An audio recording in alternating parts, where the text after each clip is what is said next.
সবাইকে নমস্কার, স্নেহা চ্যানেলে স্বাগত। আজ আমি চিকেন কষা রেসিপি বানাতে চলেছি। সসপ্যান গরম হয়ে গেছে, আমি এবার তেল দিয়ে দিলাম।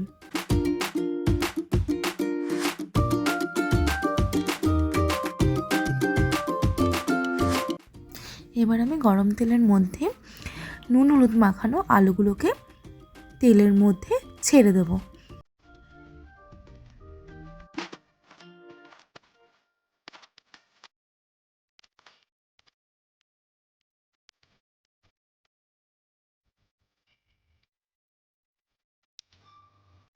এবার আমি ঢাকনা তুলে দেখব আলুগুলো ভাজা হয়েছে নাকি, এবং লাল লাল হলেই আলুগুলো তুলে নেব। দেখুন আলুগুলো লাল লাল হয়ে গেছে, এগুলো আমি এবার তুলে নিলাম।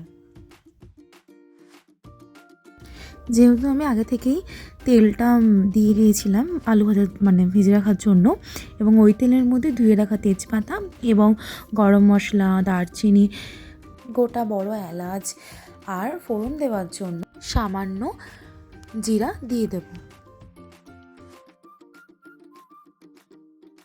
এবং এই মশলাগুলোটা নাড়াচাড়া করে কেটে রাখা পেঁয়াজগুলো লাল লাল করে ভেজে নেব।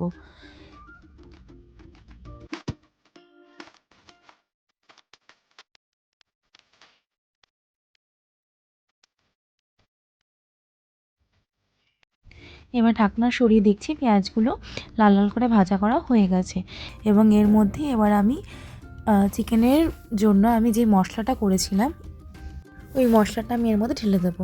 এবং এই মশলার মধ্যে কিছু আমি উপকরণ দিচ্ছি, সেই উপকরণগুলো হলো জিরে, ধনে, আদা, রসুন, লঙ্কা গুঁড়ো, হলুদ গুঁড়ো।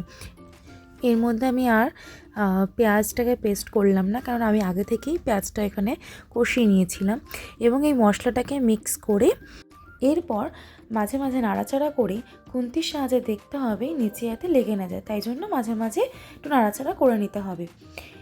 এরপর যখনই এই রান্না থেকে এই মশলাটা থেকে যখন তেল বেরিয়ে আসছে, দেখুন আপনারা তেল বেরিয়ে এসছে, এই অবস্থায় আমরা যে ধুয়ে রাখা চিকেনটা এর মধ্যে ঢেলে দেব।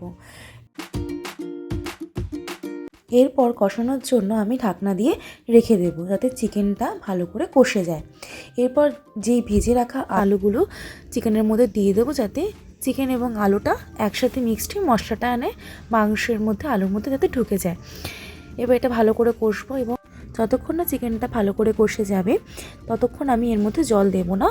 এবং আমি এখানে গরম জল ইউজ করেছি, আপনার চাইলে ঠান্ডা জলও ইউজ করতে পারেন, কিন্তু আমি গরম জলটা এখানে প্রেফার করেছি। গরম জল দিলে চিকেনটা সফট হয়।